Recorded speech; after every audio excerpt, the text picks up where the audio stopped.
Frigidaire. We introduced the first home freezer, the first pulsator agitator washer, and now we introduce the Frigidaire Orbit Clean dishwasher, designed with a unique wash arm that gives you 4 times more water coverage for a consistently better clean. Frigidaire, over 90 years of legendary innovation. See the full line of Frigidaire appliances at Ventura TV Electronics and Appliances. Hi, I'm John Malos. Welcome to this live edition of Connect with Me here on the showroom floor at Ventura TV on this day.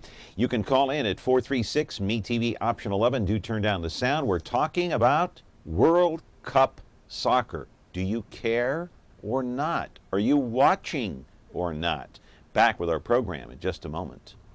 Tonight I want to discuss the importance of the television medium to the American people.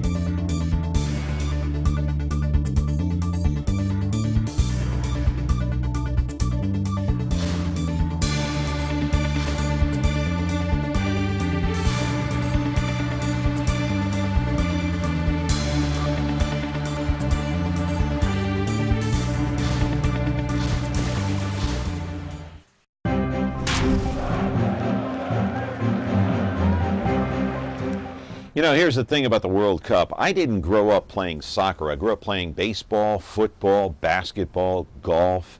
No hockey, but I love hockey. But soccer, I never followed soccer, never cared about soccer, never really played soccer. I don't know the players. I don't know. I mean, I just readily admit right here on the air, I don't know all the players in soccer. Don't even understand the rules totally. My kids don't play soccer. I know it's like an up-and-coming sport here in this country.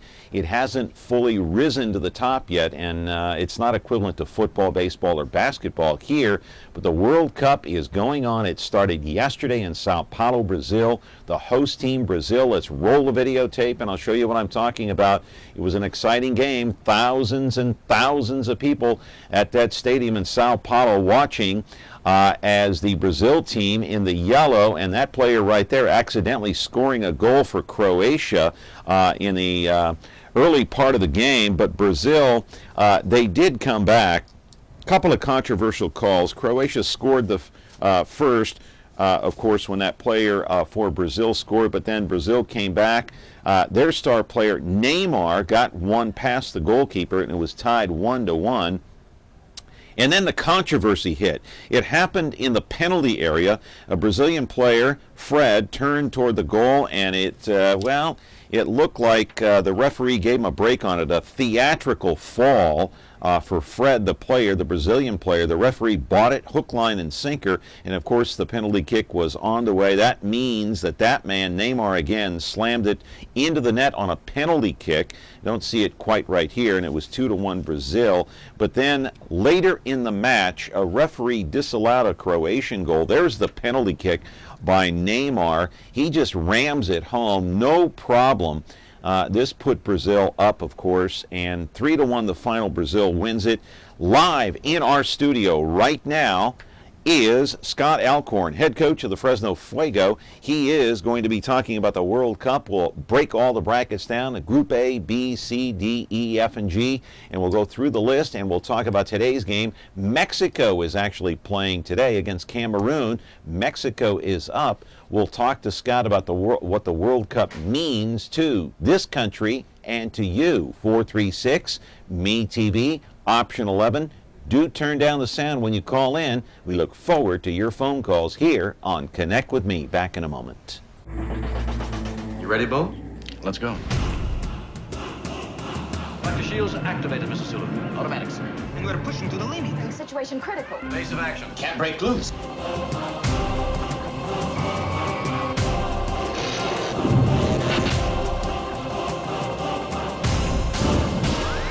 Peace or utter destruction. It's up to you. Star Trek, Saturdays at 9, 8 Central on MeTV. Brought to you by Ventura TV. Back here on the show, 436-MeTV, option 11. This is a live program. We're talking about the World Cup soccer taking place right now in Brazil. And Scott is here now, and he is the coach of the Fresno Fuego. Good morning, I should say. Welcome to the program here. Thank you. Glad to be here. All right, so this World Cup thing, how big a deal is it? Oh, it's huge. I think it's huge, not only for the passionate fans that follow it day to day and year to year. It's great for the casual fan. It brings awareness to soccer around the world, and more importantly, to the United States soccer team.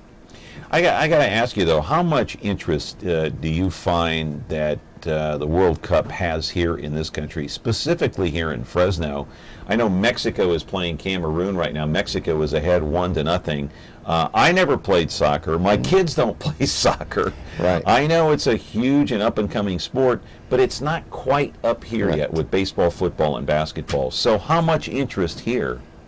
Well, I think that the interest keeps growing. I think there's a lot of interest from, like I said, the novice sports fan about what's going on. I kind of liken it to the Olympics. We don't follow track and field year-round, but we follow it every 4 years, and swimming and so on. I think soccer's a lot like that. The difference is that I'm not sure those other sports are growing on the field like soccer is. So if the USA team does well, I think you're going to see a lot more people follow not only our national team but Major League Soccer. So it's definitely a sport that I hear a lot of chatter just at the mall and different places about what's going on with the World Cup. You'll have to admit that in order for the interest to really hit a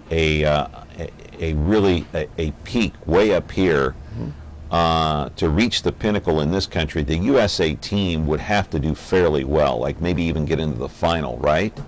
Yeah, getting out of group play, the group of 4, I think would be a big step for the United States. They've got a very difficult draw. They call it the group of death because of Portugal and Germany, and a team we haven't beat, Ghana, is who we're going to play Monday. I think if we get out of group play, which gets us into the Sweet 16, the interest will skyrocket. The interest will skyrocket. Just imagine what ESPN's going to do with that and the other sports networks. So, yeah, I think getting out of group play would be a big, big step for our country. And of course, we were talking earlier, Brazil is the host country. Brazil won the World Cup back in 1994 when it was held, in this country, right? Correct. And the final was at the Rose Bowl in Pasadena. Yep. And now you attended the World Cup there in '94, 20 years ago, didn't you? Yes. Went to some games down in Pasadena. Saw the USA team play, saw Sweden play, and back then it wasn't nearly as big as it is today. The stadiums were sold out, but they were 3/4 full in group play. Today, if we had a World Cup here, the stadiums would be packed. You think so? I think so. That big a difference in 20 years? Oh, for sure. I mean, look what we're doing with Major League Soccer and filling stadiums with Major League Soccer and even at the AAA level. So what's made the sport skyrocket a little bit? Not really skyrocket, but it's the interest certainly has gone up. Well, if you think about the kids that played myself in the 80s, in the 90s, those people now are sports fans, and their kids are soccer fans. And so I think the participation has groomed new fans and people they're going to buy a ticket, attend a game. The spectator part of soccer is really growing. So I really do. I think you would sell the stadiums out, and I mean, it's obvious that we do it at the lower levels, so there's no reason we wouldn't do it at the international level. Scott Alcorn is here. He is the head coach of the Fresno Fuego soccer team here in our own city, talking about the World Cup. And what I want to do is I want to go over these groups individually, one at a time, slowly, so our people can understand them. Let's keep that up there for a while, because we're going to talk about Group A. There you see the teams in Group A. Obviously, Brazil is the favorite. What else do you see there? Mexico is playing today. And so Brazil, the strongest team, obviously? Brazil, the strongest team, the host nation. They're one of the favorites to win the World Cup. What about the other 2 or 3? Well, look, I think Mexico is probably going to be the one that comes out. Two teams come out of group play, and the other 2 teams go home. So I would suggest that Brazil and Mexico make it out. But look, Croatia had a great game. They ended up losing 3-1. So maybe a game they should have won. If things fall the way, a game they should have won. They played well enough to be in a game 1-1. I thought the referee took the game away from Croatia a bit. It's kind of like a hometown call, huh? Very much so. Very much so, and that's going to happen.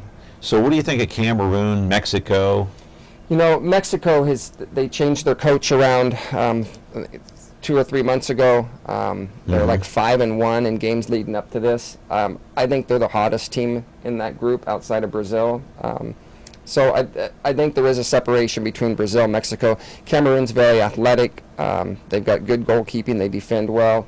But at the end of the day, I don't think Croatia has enough goalkeeping. Their goalkeeper is not elite, and I'm not sure that they can score enough goals to get them out of group play. So Mexico and Brazil have too much firepower. They're going to score too many goals. I don't think the other two teams can keep up with goals. Croatia's goal tender keeper was rather distraught yesterday, especially after that penalty kick. That he let that get by him. Correct. He got his hand on it. He made one big save, but the other two goals that Brazil scored, our goalkeeper probably would have made that save. Tim Really? Howard. Oh yeah, for sure. You think so? Yeah, from the soccer people that watch it, his feet were flat. He didn't move. He was stuck in what we call stuck in sand or stuck in cement, and so. So yeah, I just think that Mexico and Brazil. So who's going have to too come out much. of Group A? What two teams, in your opinion? In my opinion, Brazil and Mexico. Okay, and Mexico is leading right now 1-0. They're leading 1-0 on the 75th minute. So, Okay. Yes. All right. Yeah. We do want to go to Group B, and after this we'll go to a commercial. What do we see here? Well, you see I think a group that's a little soft. Spain is one of the favorites there again to win the World Cup. They're clearly the best team in that group. Spain is? Spain is. They have a style that can just wear teams out, their possession, but then they can get in behind with their speed. Very balanced, very deep, and that's one thing you'll need in the World Cup because you play so many games over a 4-week period that you need a deep bench. You need guys that can come off the bench to impact the game. And some of these countries can suit up, 10 or 11 quality players, but once they go to the bench, who's after Spain? Would you say? Would you give the nod Dutch, to? the Netherlands, and okay. those two play today. So I think that's the two to get out. Australia is way behind. Huh? And Chile? Yeah. Chile could fight for that second spot. I just don't. Not likely, huh? Not likely. They still have the depth. They don't have enough world-class players. So that's clearly Spain is clearly the number one team, and probably the Netherlands to come out second. Yeah. So Time to take a commercial break here on Connect with Me. You are watching us live on Comcast Channel 187 and 43.6. And, of course, Scott Alcorn is here talking about the World Cup. You can call in at 436-MeTV option 11. We're back in just a moment. When you're looking for Whirlpool innovation and quality, who has the answers, the selection, the price? Ventura TV Appliance. With billions in nationwide appliance buying power, more than Home Depot and Best Buy combined, will help you save. Our low prices on Energy Star qualified Whirlpool appliances save you energy and money and pay no interest on select models when paid in full within 12 months. Ventura TV Appliance, serving you since 1951. Scott Alcorn is here, the head coach of the Fresno Fuego soccer team, and we're glad he's here. It's his first time appearance on Connect with Me, and he's welcome here anytime that you want to promote your team, Scott. No problem at all, and you're here to talk about the World Cup. Let's go to Group C. You got Colombia, and you got some other teams there that are vying for a championship, trying to get out of that group. Who do you see as the favorite in this Group C here? Greece, Japan? I don't know. Yeah, this group I think is wide open. You have, Colombia, Greece, Ivory Coast, and Japan. You've got contrasting styles in that group. Greece likes to really defend and sit in. They're strong and physical. Colombia and Japan more want to get up and down the field, and what's your prediction of who's going? What two teams are going to come out of this one alive? Yeah, this one's tough. I think Colombia comes out of that group, and I think I'm going to take Greece just because they defend so well, but Japan could be the other one. I think Ivory Coast is the bit in over their head in this group. Yeah, so they fall far behind in this Group C. How about Group D? Wow, there's a lot of World Cups there. There's 11 World Cup champions in that group. England and Italy, of course, lead the way with World Cup championships. So they're going to come out of it, huh? Yeah, they have a lot of history there. I'm not sure they're going to come out of it. Look, Italy is probably playing the best right now.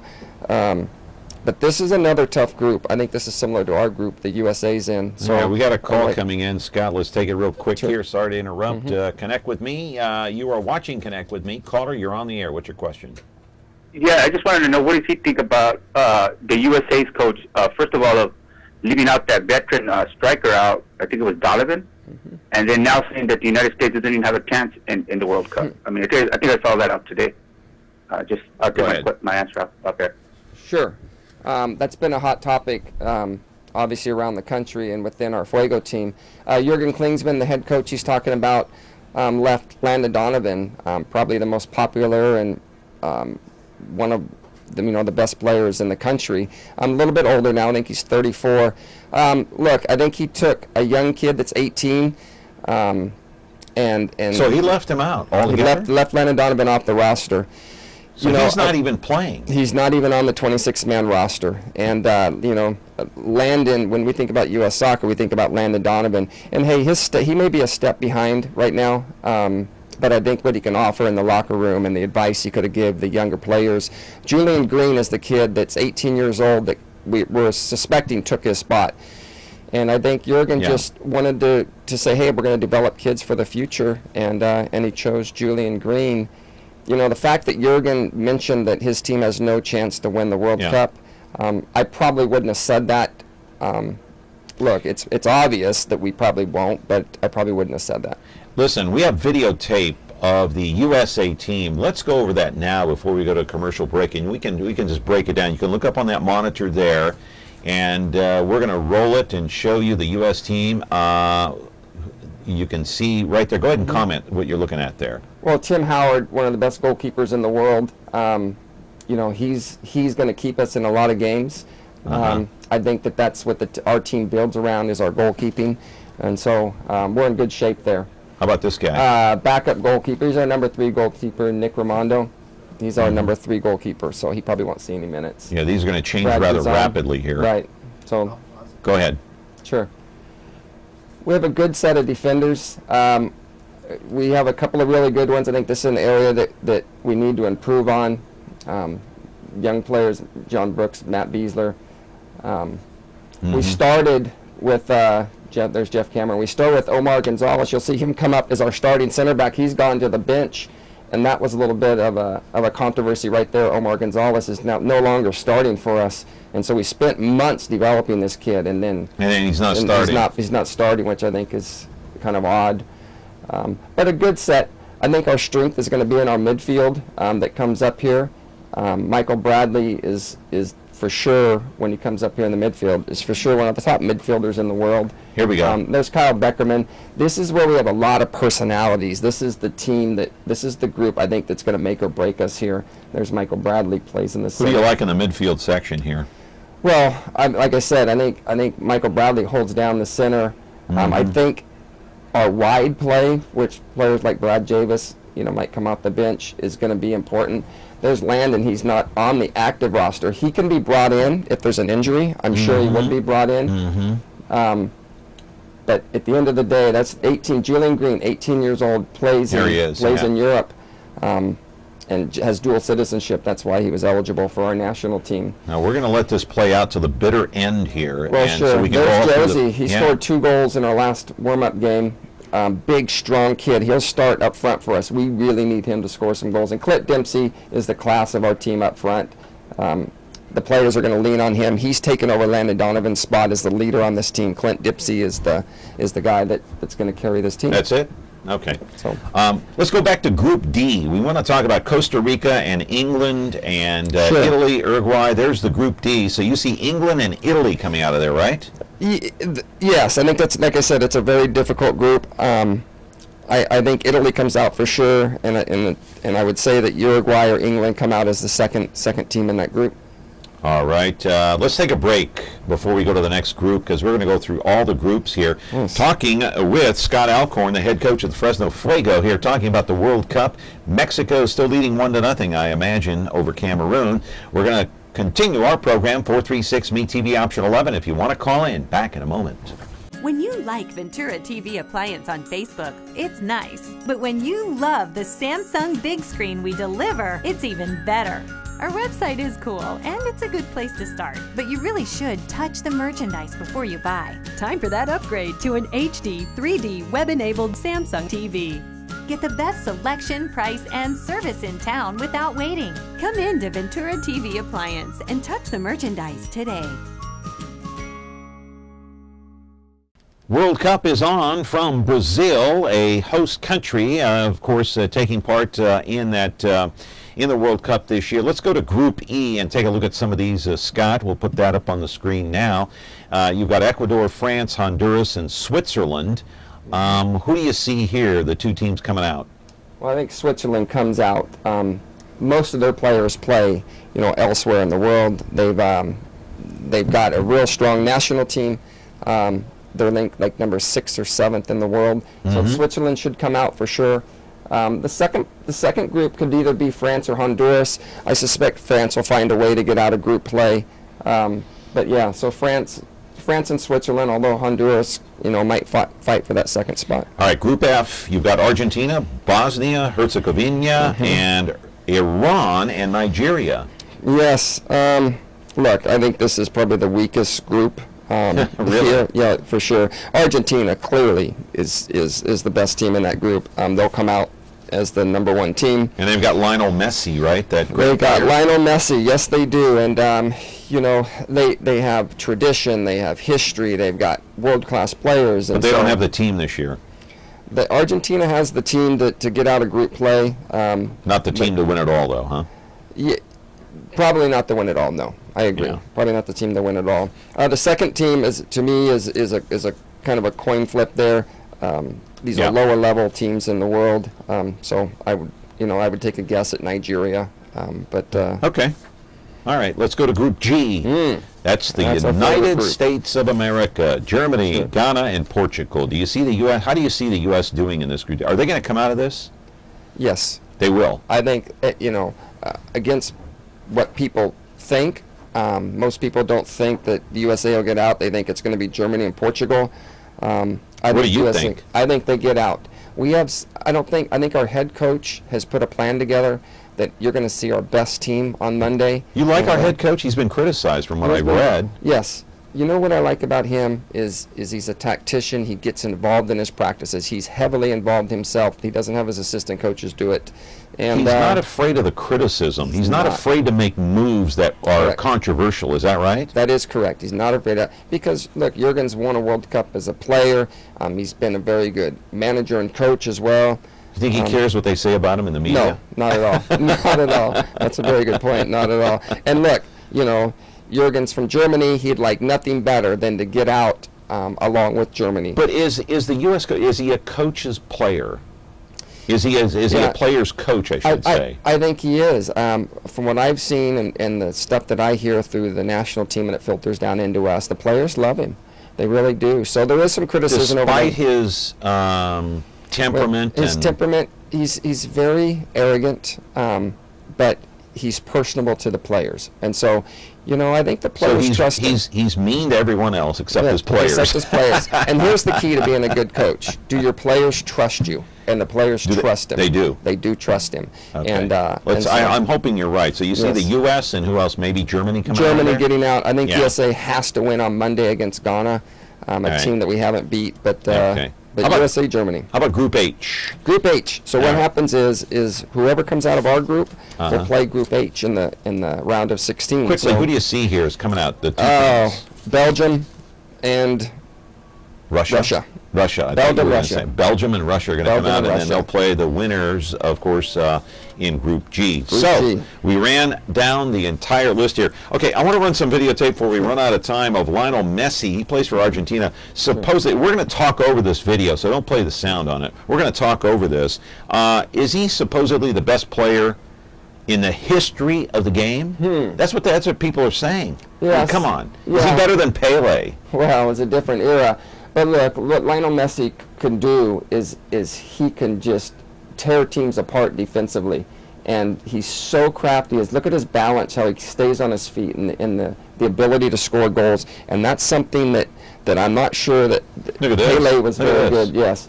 But Messi always keeps the ball with him. He keeps his legs close together. If you notice that, bouncing balls stay with him. And so he's got a low center of gravity, and the ball seems to find him. So look, I think Neymar for Brazil, might take over as the best player in the world. I think this World Cup's important to Neymar. But Messi's only one player. Does he have the talent around him to carry this thing through? Yes, he does. He does. He can't do it all alone. He can't do it all alone. But look, soccer's the ultimate team sport, right? And then when games are 2-1, 1-0, you have to catch a break. So no, I think that Messi still is sharp. I think he can still take over a game. But at the end of the day, it's going to come down to goalkeeping, defending, and so I have a feeling that Brazil and possibly Spain can win the World Cup. I'm not sure that Argentina can. Do you think that soccer will ever overtake baseball, football, basketball in this country as the top sports? I think soccer will end up being the third sport. I think American football and as far as a spectator sport and basketball will probably continue to grow. You think baseball? I think baseball is the one that's to number 4. I really do, and I think that the thing is with baseball, the American tradition, we can see that the baseball stadiums are smaller now. The new ones that they're building, for obvious reasons, they're not selling them out. It's strictly corporate world. Soccer is becoming the fan sport. When people buy a ticket to a soccer game, they physically are paying for the ticket. Soccer's not corporate. But baseball has the history and the tradition. Sure. Football doesn't. Basketball doesn't. Not quite like baseball.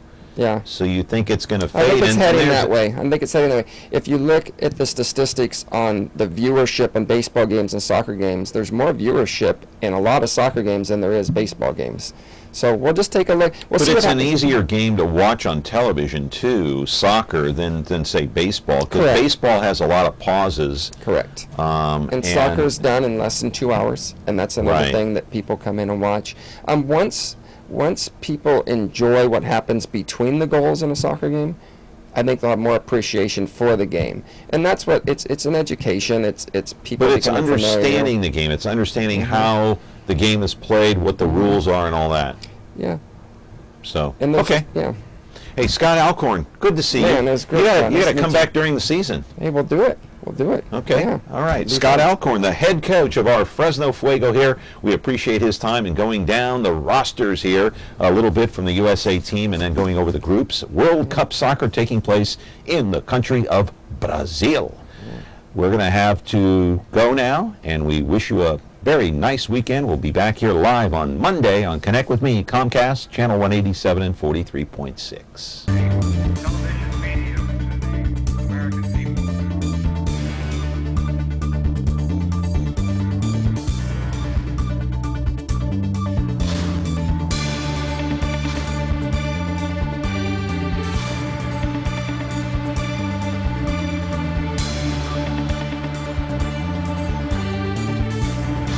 Hi, I'm John Wallace, and I'm here to talk about digital TV. Many people ask, what is DTV? Well, it's digital television. You can pay for it via cable or satellite, or you can get it free directly from broadcast TV stations.